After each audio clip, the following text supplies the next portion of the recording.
Sombra, Genji, Zarya, D.Va, Kiriko.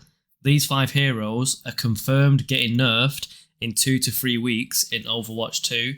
So play them now, have your fun, climb your ranks. I'll just go through some of the changes. It's quite late, so I can't be as loud as I usually am. So we'll see how the audio turns out. But Sombra, essentially, her hack and the lockout rate is now gone from 1.75 seconds to 1.5 seconds. So she was a bit oppressive, like bullying tanks. You couldn't really do much as a tank, and she'd lock you out for 1.75 seconds. Now it's 1.5. Hacked enemies are no longer valid targets for hacking for the duration of the effect. So you're just going to feel less chain hacked. And as well, this is what was really needed. I didn't really care about that other bit, but when she hacked you, you would then take like 40% extra damage. So that's just, it's too high. It just kills you too quick. There's no, like, if it's a good Sombra, there's very little counterplay. So from 40%, they've reduced it down to 25%, which is much nicer. She still gets like a decent chance at killing you, but the 40% was way too high. She was just dumpstering people. So moving on, I should probably read some of what they say, but with Sombra's rework, she gained a lot of more damage to help her counter. Yeah, blah, blah. Same thing what I'm saying. Genji, he's done great in 5v5 format and Overwatch 2 in general because CC's gone.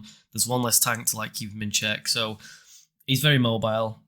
He's hard to deal with. So they're reducing. This is it.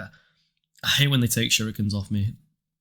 They go in from 30 shurikens to 24 shurikens. So you're not going to be able to like burst over as long a period as you can at the minute. So when you go in, you've got to land your shots. You can't be like messing about. Like you've basically got 2 extra right clicks out of your usual thing now. So you've missed out, but then you'll be reloading it stuck in some like animation. So it's quite hefty that, to be honest.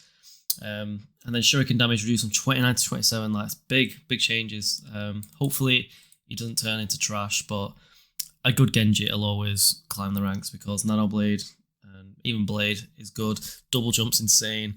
And at the end of the day, all he has to do is land a right click and a dash on you and you're dead. So he's still going to be crazy. He's not dumpster. Zarya, a lot of people are complaining about her at the minute. I agree, she does need this nerf.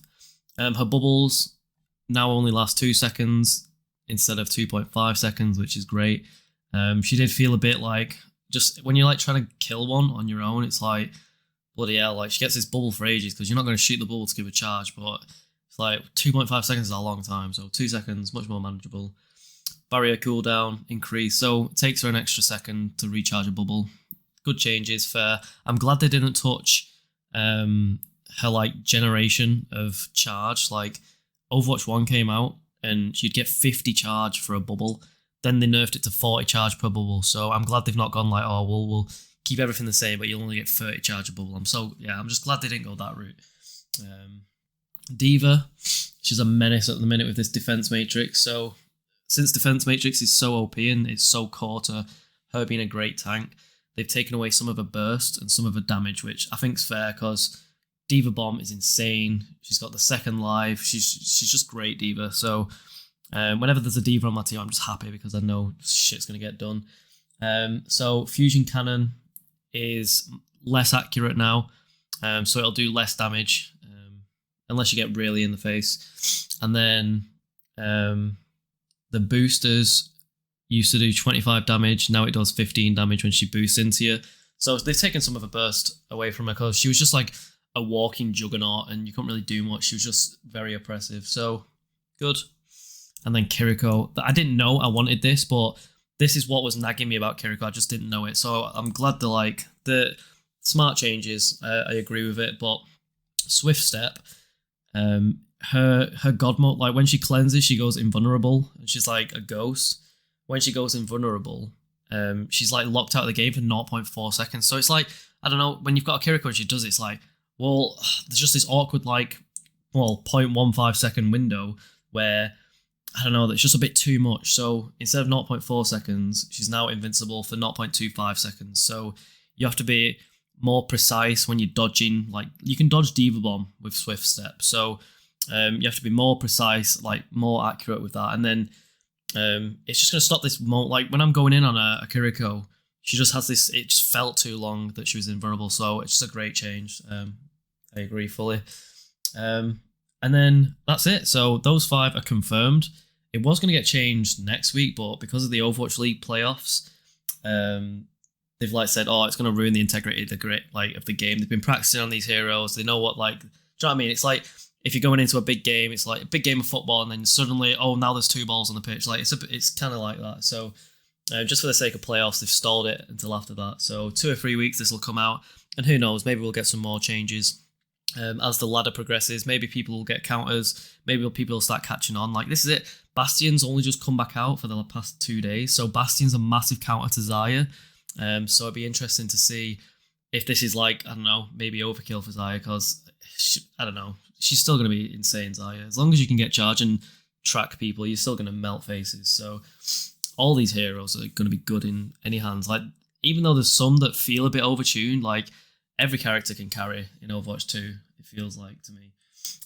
But people are complaining about Soujourn a lot. If you're looking like the top 50 right now, most of it is like, like 60% is like Soujourn, and then 18% is Genji, which is like the second most. So it's like most of the people in the top 500 do play Soujourn. You get like the odd one trick here and there, but Soujourn is like pogging. But then when you look at the stats, it looks like Soujourn is underperforming in the lower ranks because clicking heads is hard, but in the right hands, with a pro that can click heads, Soujourn can just annihilate an entire team. So it's a bit skewed, so it'd be interesting to see how they balance it, because it can literally make or break the character. I don't know which route they're going to go with her. I think taking stuff out of let's say her E, where she like zones the ground, that doesn't need to do damage. It just needs to slow people so you can kite. So like I prefer nerfs like that rather than like, I don't want them breaking her railgun. Do you know, like at the minute when I play Doomfist, I feel like the Doomfist I know and love, his rocket punch just kind of feels gone to me. So I don't want that to happen to Soujourn's railgun. The left click, I don't know, whatever, don't care. Break the left click, make my railgun charge slower. But I want to still be able to like one-shot people with that right click. Like, don't. That's the best part of Soujourn, just landing the nutty railgun shot. So I don't know, reduce the mag size so it's harder to charge. Don't let her charge off shields. Do you know what I mean? Like, get less charge from tanks, same as like the ult situation. I don't know how she works like that, to be honest. But yeah, just don't fuck with the railgun. The railgun feels good. Just make it, I don't know, because her ult destroys as well. So it's going to be hard balancing, but I just hope they don't bottle it. They're the game designers. So that's it for now. Anyway, I'm just going to do these random posts every now and then whenever I get inspired. So leave a comment, like and subscribe. Who do you main? Who do you watch on the Overwatch League? Etc. etc. Love you all. Peace.